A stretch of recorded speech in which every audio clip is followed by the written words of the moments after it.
mañana yo quiero compartir con ustedes sobre este tema, el llanto de un hombre. Difícilmente lloramos, y cuando lloramos lo hacemos donde nadie nos ve.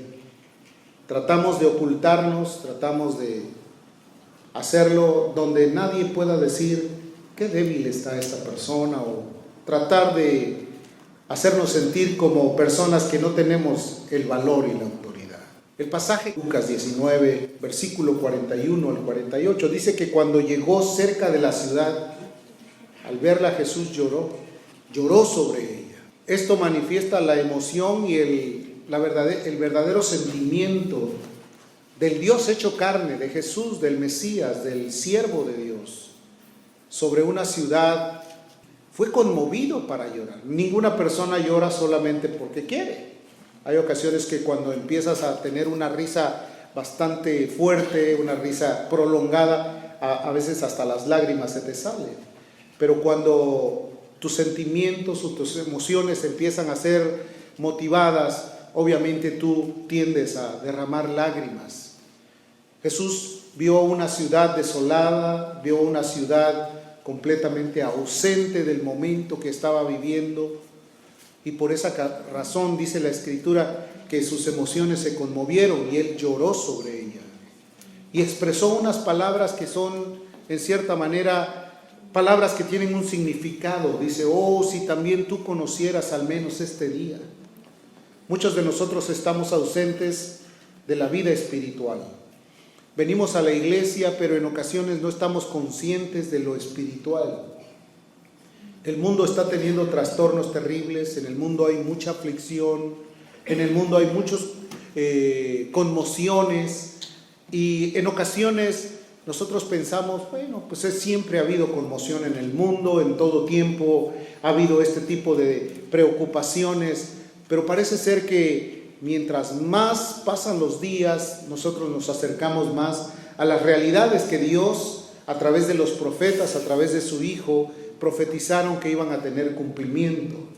Entonces él vio y dijo: oh, si conocieras al menos lo que va a suceder este día, lo que es para tu paz, mas ahora están encubiertos a tus ojos.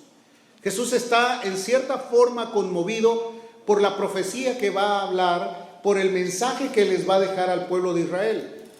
36 años después de este momento, Tito Vespasiano llegó a Jerusalén, arrasó con ella, la destruyó. La Biblia dice que literalmente piedra sobre piedra fue removida del templo. La gente que invadió Jerusalén buscaba el tesoro de Salomón y destruyeron literalmente el templo. Todo lo que Jesús les había dicho, eso sucedió. Dice: porque vendrán días sobre de ti cuando tus enemigos te rodearán con vallado y te sitiarán y por todas partes te estrecharán. Estaba viendo a una Jerusalén que estaba muy ausente de la presencia de Dios. Jesús dijo: a los suyos vino y los suyos no lo recibieron. Quiere decir, muchos de ellos estaban ajenos al mover espiritual que Dios tenía en este momento. Querido hermano, cuando venimos a la iglesia, nosotros debemos de estar conscientes que hay algo de Dios que nos quiere mostrar cada día, porque nuevas son cada mañana. Terrible es cuando perdemos la sensibilidad y no nos damos cuenta de los llamados de Dios que están a nuestra puerta. Dice: y te derribarán a tierra y a tus hijos dentro de ti, y no dejarán de ti piedra sobre piedra, por cuanto no conociste el tiempo de tu visitación. Yo creo que Dios esta mañana nos está visitando, amén. Y creo que Dios tiene algo específicamente para nosotros, diciéndoles: escrito está, mi casa es casa de oración, mas vosotros la habéis construido, o la habéis poseído, o la habéis hecho cueva de ladrones. Qué terrible que de lo espiritual los transporta a un mundo material, a un mundo egoísta, a un mundo completamente deliberado de las cosas espirituales. Eso es una sentencia, querido. Las palabras de Jesús están sentenciando algo en el corazón de ellos. Qué terrible es que en lugar de darles una expresión de alabanza, decir qué bueno, mi pueblo se regocija en mí, los está exhibiendo como gente egoísta. Dice: y enseñaba cada día en el templo, Pero los principales sacerdotes, los escribas y los principales del pueblo procuraban matarle. Obviamente las palabras de Cristo no hallaban cavidad en mucha gente. En la actualidad la palabra de Cristo no halla cavidad en mucha gente. La sociedad vive conmocionada por muchos entretenimientos, muchos distractores hay en el mundo. El apóstol Pedro se atrevió a decir que si el justo con dificultad se salva, ¿a dónde aparecerá el impío y el pecador? Quiere decir que hay distractores que hacen que la gente esté motivada por otros medios, por otros asuntos que no son los espirituales.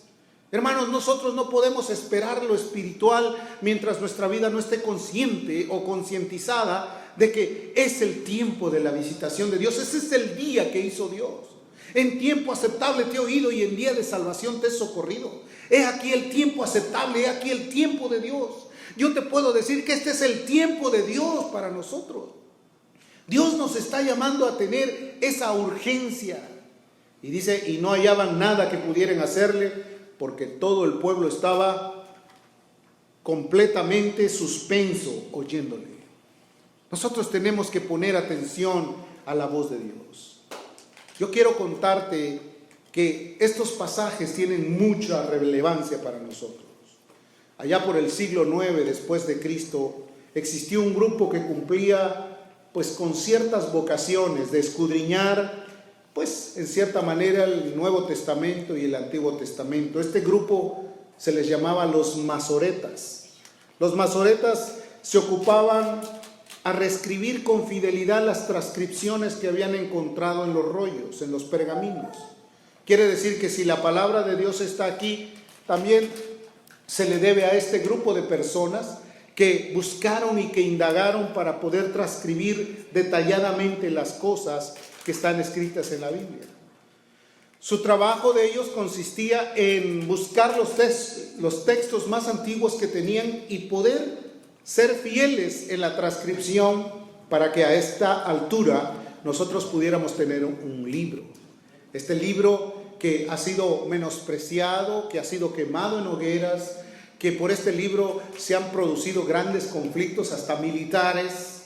Este libro que, por cierto, tiene una gran venta en el mundo, creo que es el bestseller que nunca ha caído en sus ventas. En todo el tiempo la Biblia se vende, sin embargo es el libro que menos escudriña a la gente.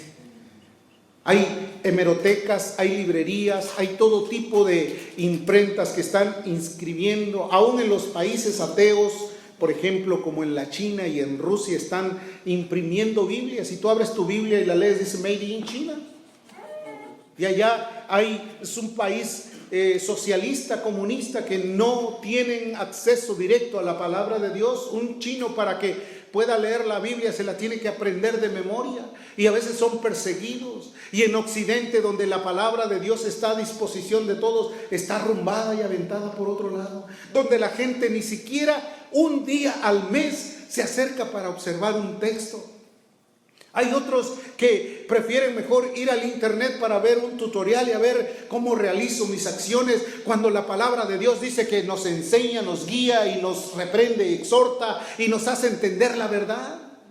Entonces ese grupo estaba ahí tratando de hacer. La palabra masoreta significa en hebreo tradición. Eran un grupo de personas que por tradición estaban haciendo este trabajo y celosamente lo llevaban a la práctica, tratando de transcribir correctamente, profundamente, todas las revelaciones de Dios para dejarlas como un legado para nosotros.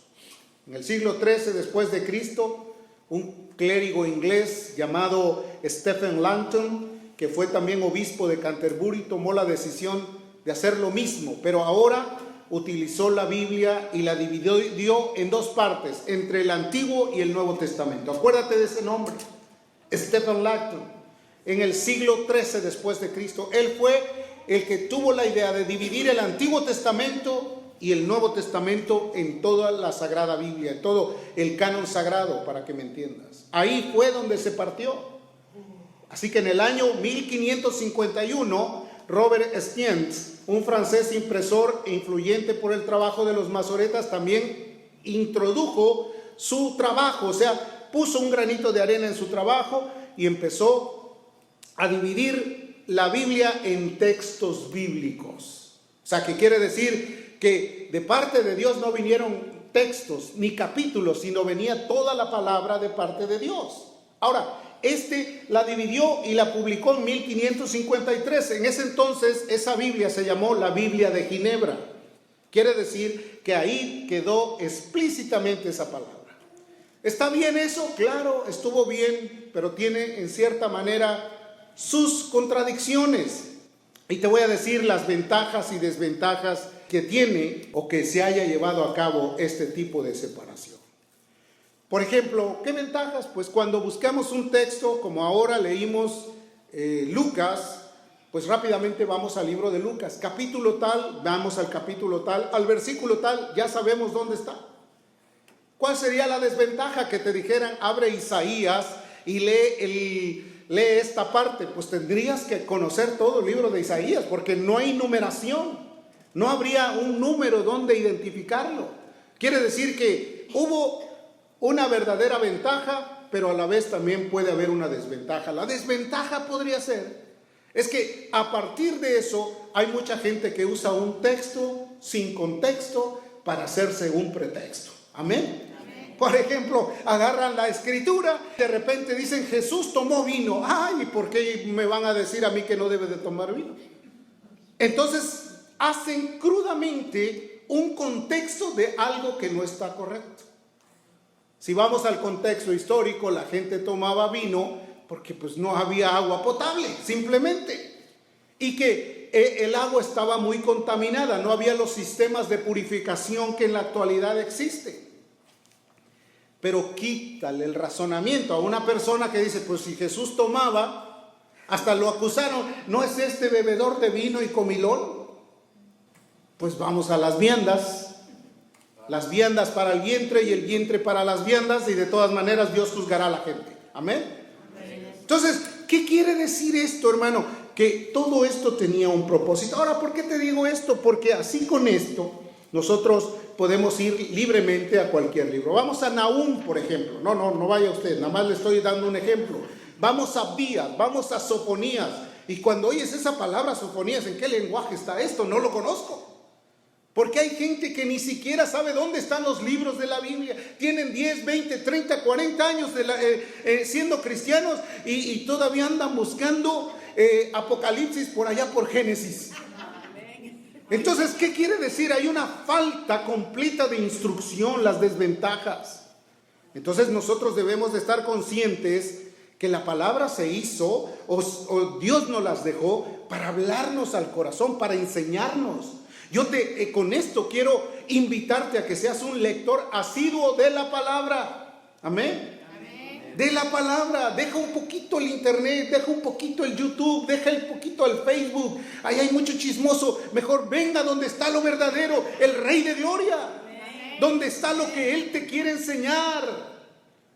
Entonces, cuando venimos a la Escritura comprendemos muchos aspectos importantes. Por ejemplo, con ello sabremos cuál es el capítulo más grande que está en toda la Biblia.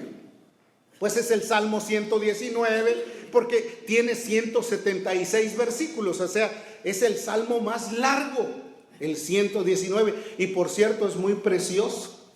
Y yo creo que ninguno lo ha leído todo de un jalón, de un tirón. 3 hoy, mañana otros 3, y después, si me acuerdo, otros 3 versículos. No, y es precioso porque habla de la ley. Es donde dice, lámpara es a mis pies tu palabra, la suma de tu palabra es verdad. O sea, donde da las recomendaciones más preciosas. También puedes saber dónde está el texto o el capítulo más corto, que es el Salmo 117, que solamente tiene 2 versículos. Y hay gente que dicen, ve a leer la Biblia, ya regresa rápido, ya la leí. ¿Y qué le dices? El Salmo 117. O sea, rápidamente, o sea, no tienen la consistencia de decir, me puse a meditar en la palabra. Es lámpara para mí. No es como, vete a hacer este rezo, vete a hacer esta penitencia. No es así. La palabra es para deleitarse en ella, para vivir para ella, para gozarse en ella. ¿Sabes tú cuál es el versículo más largo de toda la Escritura? Te lo voy a decir para que lo anotes y después le digas a la gente, ya sé cuál es el versículo Esther 8:9. Solamente este verso tiene 89 palabras, imagínate. Es un versículo largo. Pero ¿cuál es el más corto entonces? Todos rápidamente. Jesús lloró. No, ese es el cuarto más corto.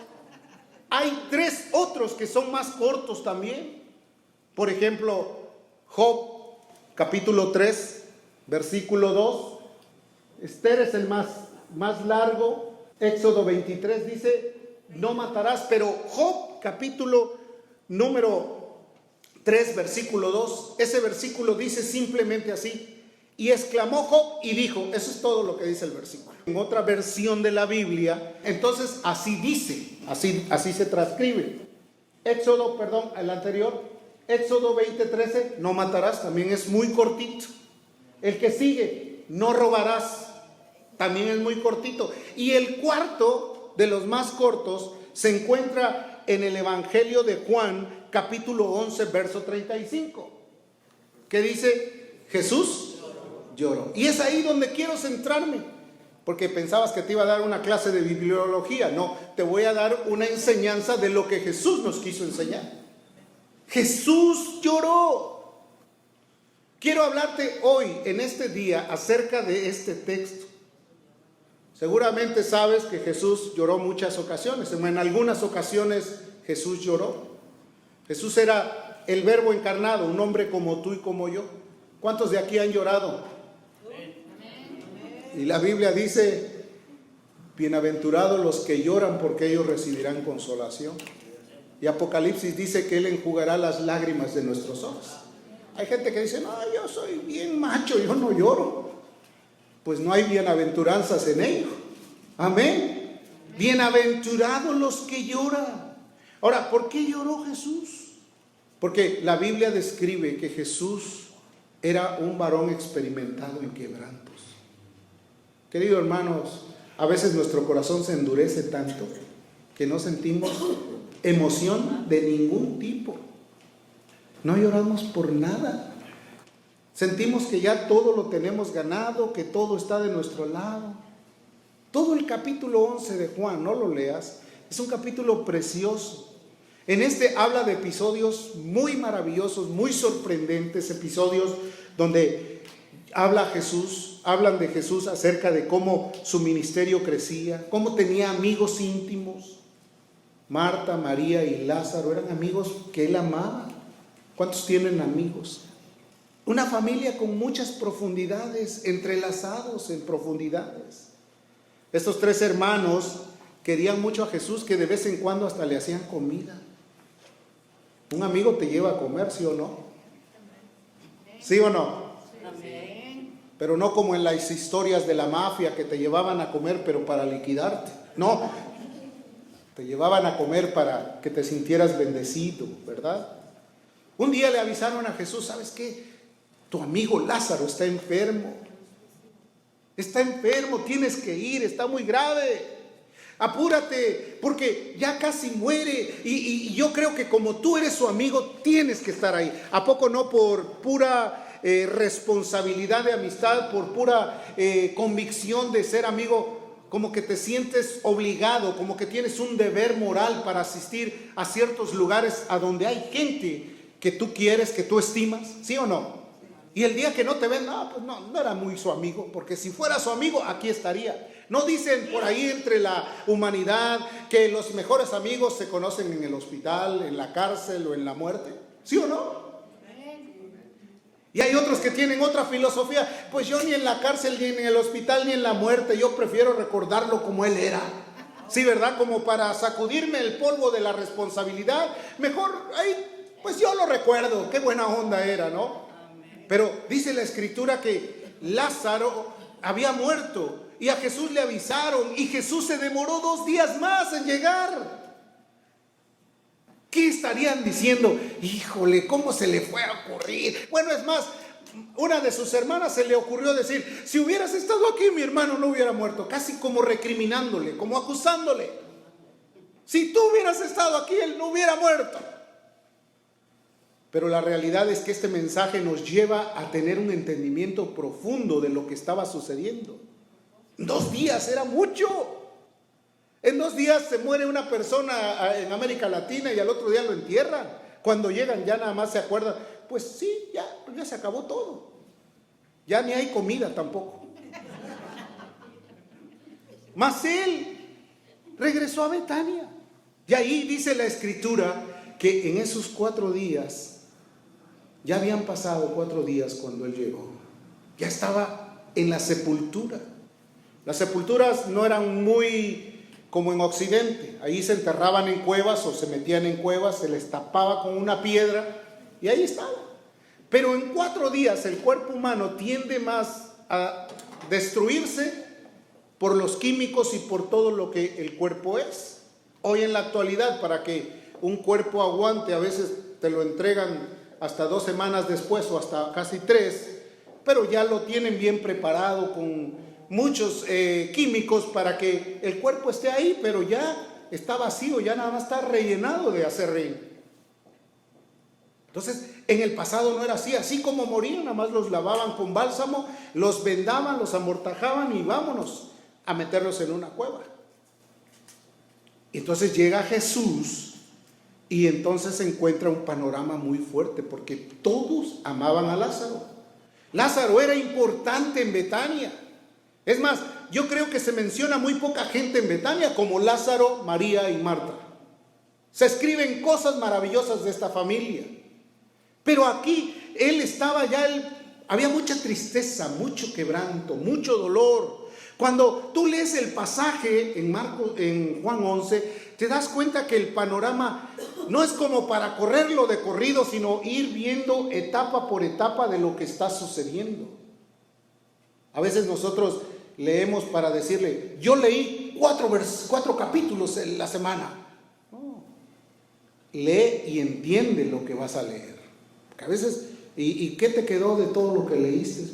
Pues no me acuerdo de nada, ¿no? Y más ahora que tiende la humanidad a perder la memoria.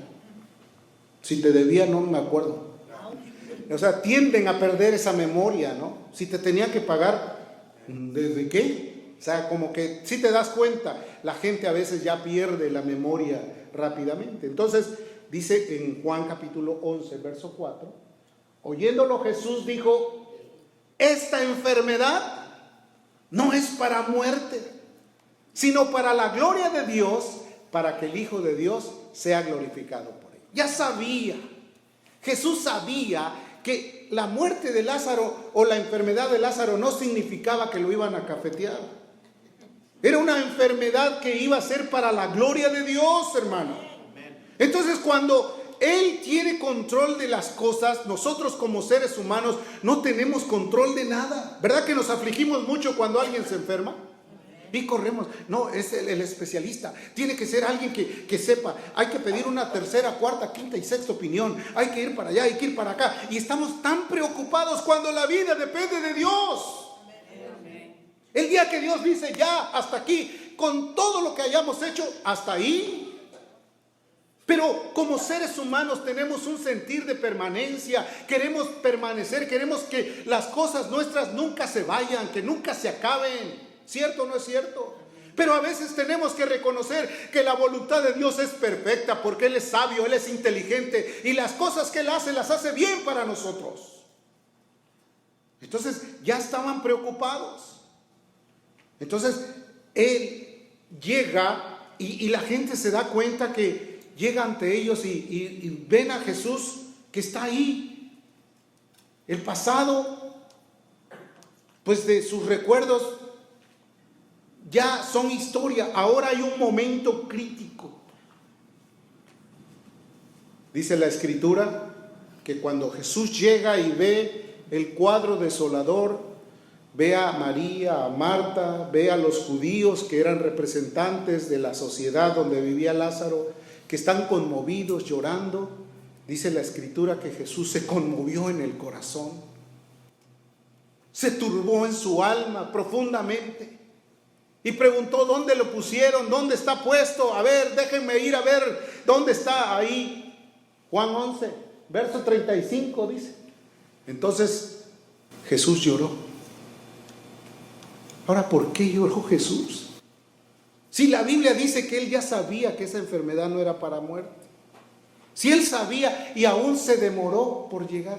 ¿Será que en ese momento Jesús perdió la razón y perdió el tiempo y ahora sí que le ganaron por el otro lado? No. Él tenía en control todas las cosas. Querido hermano, no te angusties más de lo necesario. Dios tiene en control todas las cosas. No te angusties. Si tú eres amigo de Dios, si tú amas a Dios, Él te ama de una mejor manera que tú. Él está a tu cuidado. Él tiene en control todas las cosas. A veces estamos así y como que tenemos mucho que decir y hablar y decir. Pero no, hermano, Dios tiene en control todas las cosas. A veces queremos manipular las cosas por lo que nosotros creemos y después quedamos avergonzados por lo que decimos. Dios tiene todo en control. La pregunta es, ¿por qué lloró Jesús? ¿Por qué lloró este hombre? ¿Será porque vio a Lázaro muerto? No, querido. La realidad es que no. Pensamos que él lloró por lo que vio a su alrededor. Una sociedad que no se daba cuenta de la presencia de Jesucristo en ese momento. Que estaban sumergidos en el dolor. Suele suceder con nosotros. Como seres humanos tenemos distractores que nos atrapan. A veces es tu trabajo y estás sometido a tu trabajo sin darte cuenta que el que vela por nosotros está consciente. Amén. A veces estás preocupado por tu familia sin darte cuenta que Él es el que tiene en control todas las cosas. A veces estás pero completamente ansioso porque no sabes de dónde va a venir. Hermano, si Dios tiene cuidado de las aves, ¿no tendrá cuidado de nosotros? ¿No dice la Escritura que Él dice que no escatimó a su propio Hijo? ¿Cómo no nos dará con Él todas las cosas?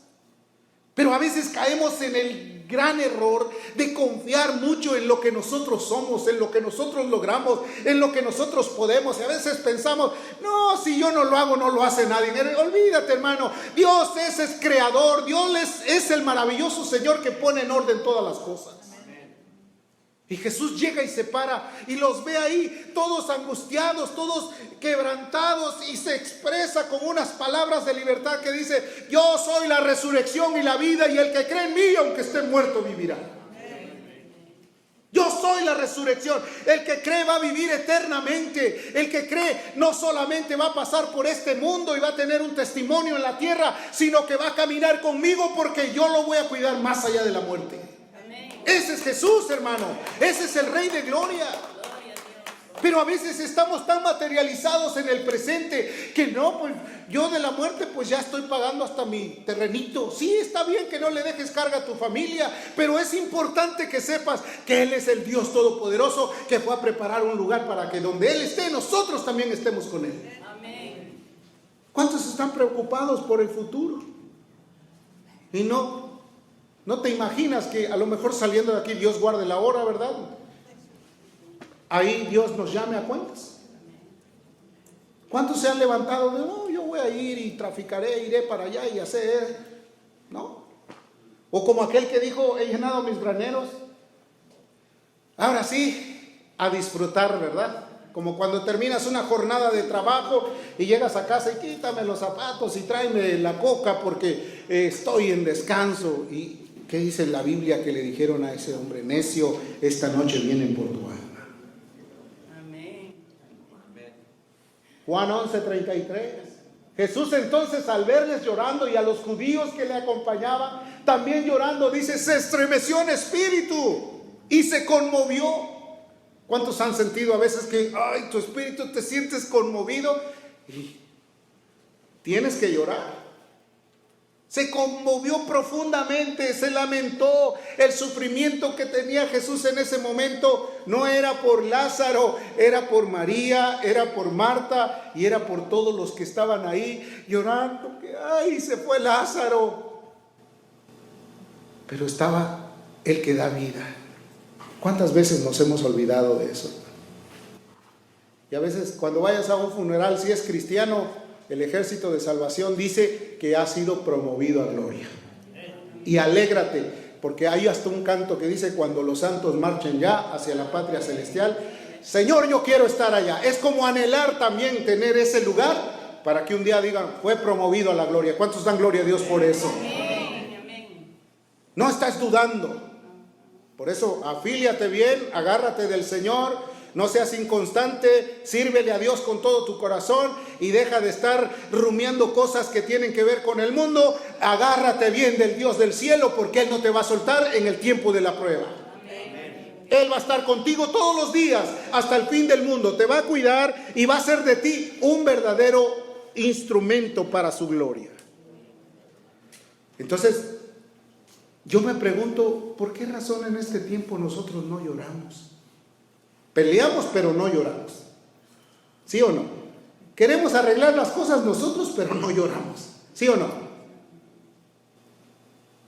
Los que sembraron con lágrimas, con regocijo segarán, ¿no? Dice la Biblia. Irán dando y llorando el que lleva la preciosa semilla.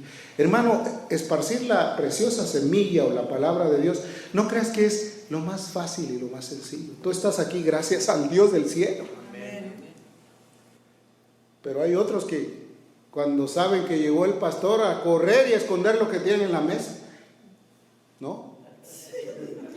O muchos ni te abren la puerta. ¿Amén o no amén? Ahí viene el pastor. Que venga Cristo, que es lo más importante. ¿Qué pasa cuando las dificultades llegan? ¿Qué pasa cuando hay sufrimientos?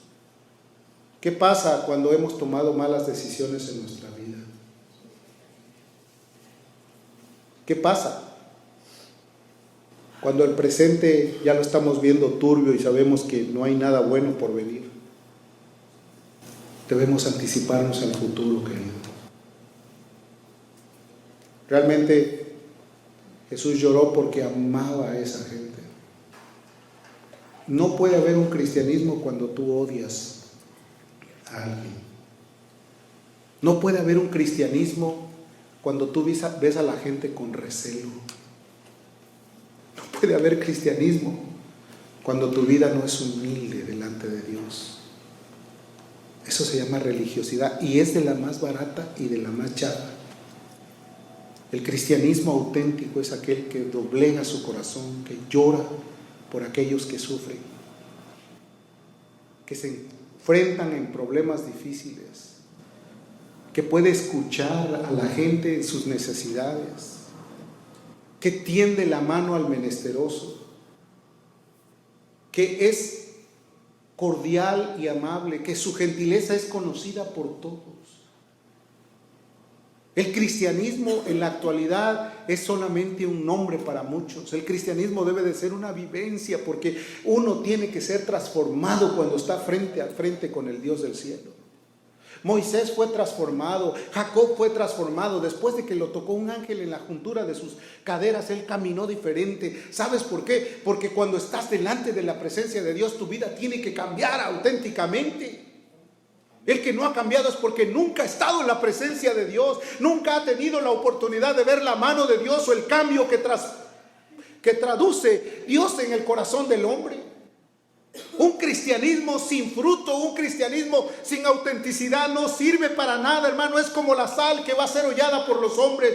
Por eso la gente critica el cristianismo, por eso la gente no quiere saber nada de ellos, por eso la gente aborrece todo lo que se llama cristianismo. Pero cuando tú eres real, cuando tú eres sincero, cuando eres honesto, cuando haces las cosas para Dios y no para los hombres, te van a odiar, te van a aborrecer, pero tú vas a estar bien con aquel que hizo los cielos y la tierra. Y Él te va a bendecir. Jesús lloró porque amaba a esta gente.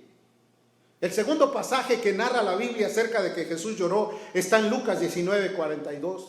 Dice, diciendo, oh, si tú también conocieses al menos en este día lo que es para tu paz, mas ahora está encubierto de tus ojos. Jesús lloró cuando vio a Jerusalén, cuando la vio y dijo, Jerusalén, Jerusalén, que matas y apedreas a los que te son enviados. Eso sucede cuando hay realmente alguien que está predicando la palabra. Te van a aborrecer, van a querer ponerte una piedra para que te caigas, te van a empujar, van a hablar mal de ti, te van a traicionar, porque eso es lo que hicieron con Jesús, querido. Tú no le vas a caer bien a nadie. pero tú haz lo que tienes que hacer. Muchos se van a acercar a ti simplemente para ver dónde te van a colar el mosquito y se van a tragar el camello. Dice la Escritura que Él lloró. Este es tu día, este es el tiempo de Dios para nosotros. Está relatado en los 4 evangelios. Sin embargo, aquí hay un énfasis muy importante. ¿Cuáles eran los motivos por los cuales Jesús lloraba? Eran 2 motivos muy importantes. Lloró porque la ciudad presente estaba completamente apartada de Dios, muy materialista. Estaba completamente ensimismada en sus asuntos. Checa tu corazón, querido. ¿Qué es lo que más te interesa hoy? ¿Tu yo? ¿Tus compromisos o el reino de Dios? Y yo creo que tú eres el único que tienes que responder, hermano. Querido, es importante que sepamos, Dios está hablando a nuestro corazón. También lloró por el futuro. Yo creo, no soy profeta ni hijo de profeta, este año va a ser de mucha prueba para el mundo. Y se los dije desde el año pasado, este año no va a ser igual. Y parece ser que las cosas están así. Lucas 19:42, diciendo, oh, si tú también conocieres al menos este día, lo que es para tu paz, pero están encubiertos tus ojos. Cuando uno ve la historia del mundo, cuando uno ve el desarrollo que hay en el mundo, hermano, hoy han hecho realmente una panacea de la información del famoso coronavirus. Todavía el miércoles les decía, hay 54 países, ya ahorita ya subió a 90. Dobleteó en menos de una semana en todos los países donde ya hay infección. Ahora, ¿qué tan grave es esto? Hermano, no estoy alarmando a nadie, ni tampoco es para que diga, ay, ¿qué tiene que hablar del coronavirus? No, déjame decirte algo. Es una enfermedad nueva que la ciencia médica no la conoce. Pero nosotros sí sabemos, ¿verdad? No sabemos nada, querido. Nosotros debemos de estar a expensas de la bendición de Dios. Entonces, es una enfermedad que no conocen. Hay puras prevenciones solamente, advertencias para estar prevenido. ¿Qué va a pasar? Dios lo sabe. Una verdad tenemos, ni plaga tocará tu morada, fue una promesa de Dios. Pero guárdate en el Señor. Esto ha sucedido a lo largo de la historia. Acuérdate que un ángel pasaba y dice que donde no veía la sangre en los dinteles, sobre los primogénitos, ¿cierto o no es cierto? En Egipto. Y después Ezequiel narra la misma historia y dice, entonces tendrás una señal en la frente para que cuando el ángel de la muerte pase, solamente te vea de lejos y no te toque, porque tú estás sellado con el Señor, con el sello del Señor. Y aparte el apóstol Pablo también lo vuelve a repetir, dice, el fundamento de Dios está firme con este sello, conoce Dios a los que son suyos y apártese de iniquidad todo aquel que invoque su nombre. Apártese de eso, apártese de lo malo, deje de pensar en usted, deje de hacer las cosas para su vida, hágalo para el reino de Dios y verá cómo Dios va a traer respuesta. Amén. Este es un tiempo de fundamentarnos, es un tiempo de entrelazarnos, es un tiempo de considerar que el llamado de Dios es urgente, porque el día en lo que menos pensemos ya va a estar sobre nosotros. Vendrá como un lazo, dice la Biblia. Y la iglesia tiene que ser la portadora, la iglesia tiene que ser la administradora de la multiforme gracia de Dios. La iglesia tiene que ser el instrumento en las manos de Dios para llegar a la gente que no conoce de Él. Y vas a ver cómo vendrá gente, no por necesidad de pan, sino por la palabra de Dios. Pero habrá gente preparada para darles frente también a ellos. Pero si no leemos la Biblia, si no oramos, si no nos congregamos, y si cuando nos congregamos es para pelear, olvídate, eso no sirve de nada. Hermanos, verso 43 dice, porque vendrán días sobre de ti cuando tus enemigos te rodearán. Es una advertencia, va a llegar ese momento y te derribarán a tierra. Dios guarde la hora que este lugar desaparezca en un momento, porque digan, no, aquí no se pudo hacer nada. Hermano, que Dios reine y centre su gloria en medio de nosotros. Amén. Deja de faltar y ven a las reuniones, congrégate, no dejes de congregarte como algunos tienen por costumbres. Busca a Dios de corazón y no lo hagas por mí, hazlo por el Rey de Gloria. No me sigas a mí porque yo te puedo fallar, Cristo no te va a fallar. Amén. Pero a veces, iré o no iré, ya estás casi deshojando las florecitas. ¿Voy o no voy? ¿Voy o me quedo? ¿Me duermo o qué? ¿Voy a la fiesta? ¿Qué pasó con eso? Jesús ya sabía que 36 años después iba a venir toda esa mortandad. El último pasaje que vemos a Jesús llorando es cuando se encuentra en Getsemaní. Y ahí estaba llorando por nosotros. Lucas, capítulo 22, verso 44. Una agonía no es nada más de me siento catatónico y estoy moviéndome, no, estaba sufriendo. Dice que estando en agonía, oraba más intensamente.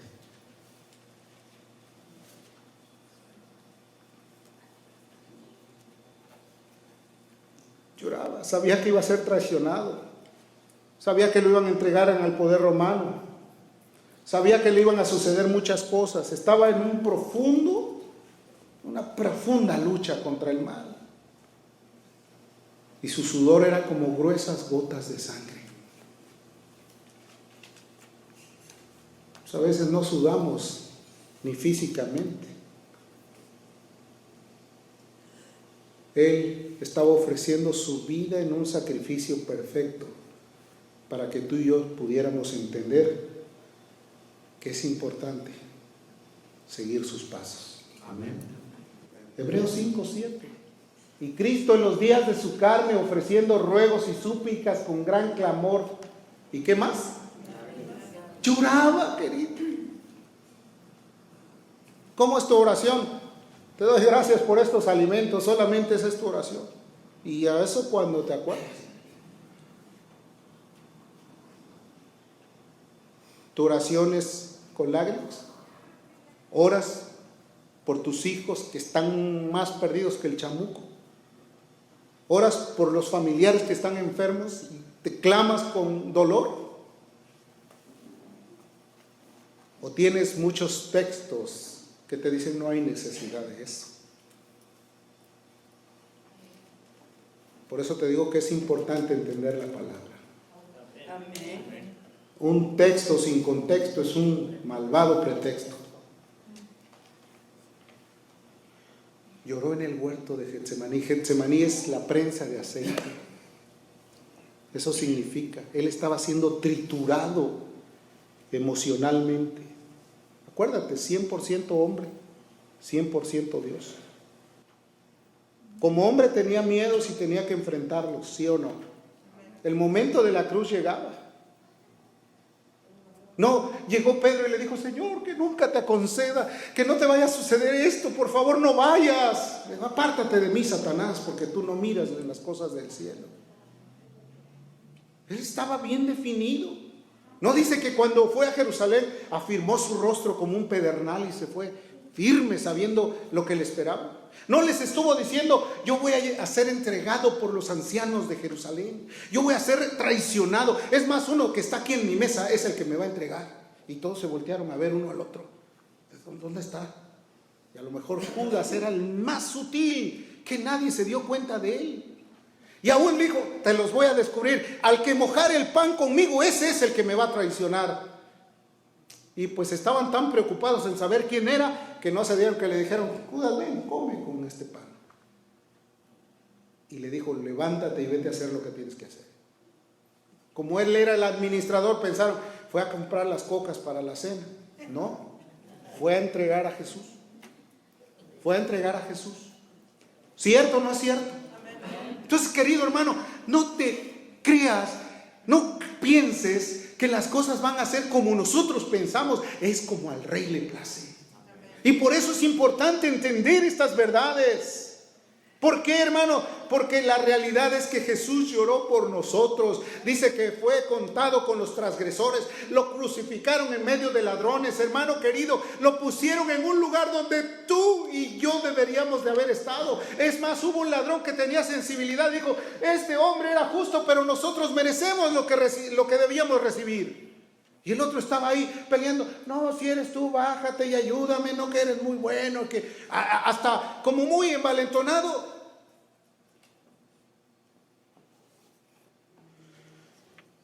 Jesús sabía que iba a llegar a la cruz y por eso sufrió. Y él no estaba dispuesto a esquivar el sacrificio. Sintió una tentación, porque dijo, si es posible, pasa de mí esta copa, pero que no se haga mi voluntad. A veces tú no sufres la tentación, estás que ardes, ahorita vas a ver, como que ya estás dispuesto como un toro, como el toro de Bazán, ir en contra del Hijo, ¿no? Dice que me han rodeado, decía Jesús cuando estaba en el Salmo 22. Toros fuertes me han rodeado. Que en lugar de venir a decir, pobre hombre, este no merecía esto, estaban ahí, ¿ya ves? ¿Ya ves lo que le pasó por andar de sedicioso? ¿Ya ves lo que le pasó por andarse creyendo mucho? ¿Ya ves lo que le pasó por andar hablando de más? Rápidamente le querían quitar todo su convicción.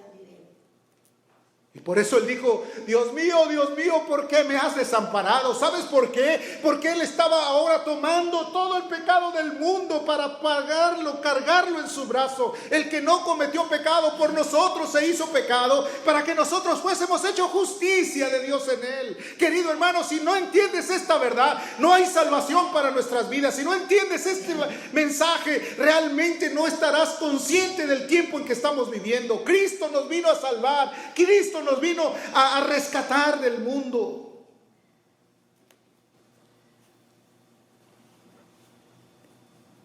Cuando peleó el año pasado un peleador mexicoamericano llamado Andy Ruiz, fue a México a decir que él tenía sangre azteca y quería reconocimiento del pueblo mexicano. Y cuando regresó al aeropuerto, cuando bajó, le pusieron un sombrero de charro y había un grupo de nativos de la tribu maori y empezaron a cantar y a gritarle, y como que era como una danza, que estaban enojados, furiosos, pura gente corpulenta de las islas del Pacífico, y gritando, y él solamente viéndolos. Pero es un ritual que los maoris hacen todo el tiempo para demostrar que con eso pueden atemorizar a sus enemigos. Hermanos, somos el pueblo de Dios. Y hoy en la mañana que orábamos sentía yo una paz y una tranquilidad, pero también a la vez un celo por mucha gente.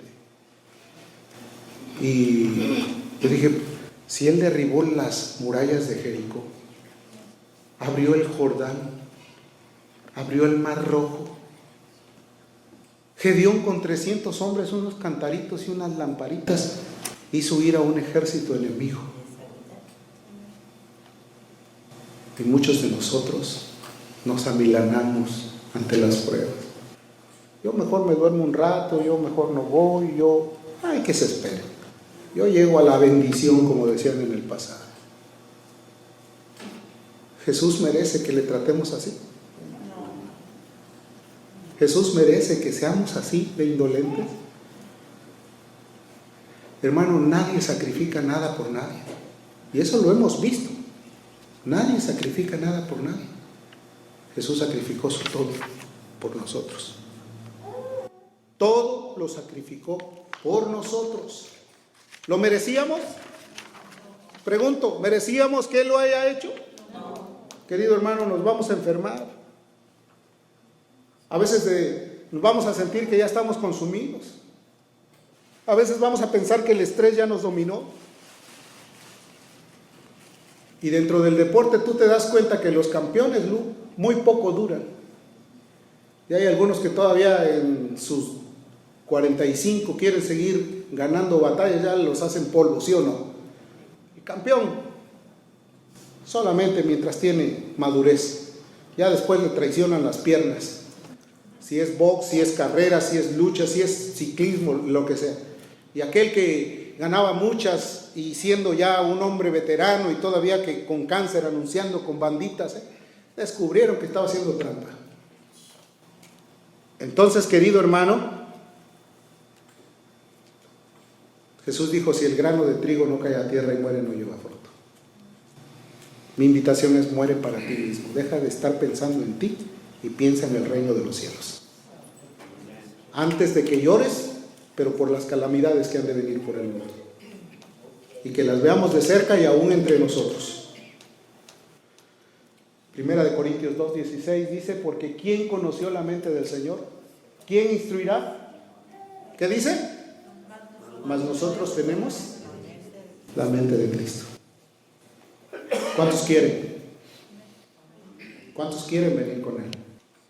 Ponte de pie y dile a Él, ¿qué necesitas? Hago con seriedad un llamado para ti. Tu humildad, tu obediencia, representa tu negación. Vente aquí, hermano, y dile con todo tu corazón, aquí estoy, quiero todo para ti. Vengo a depositar todo en tu altar. Hay un canto que dice, hoy vengo a derramar mi perfume ante ti. Yo no tengo nada que ofrecerte. Quizás no tengo oro, no tengo plata, no tengo una propiedad que diga esto es para el reino, no. Pero tengo mi vida y quiero ofrecértela a ti. ¿Estás listo? Ven, aquí hay lugar, aquí hay lugar.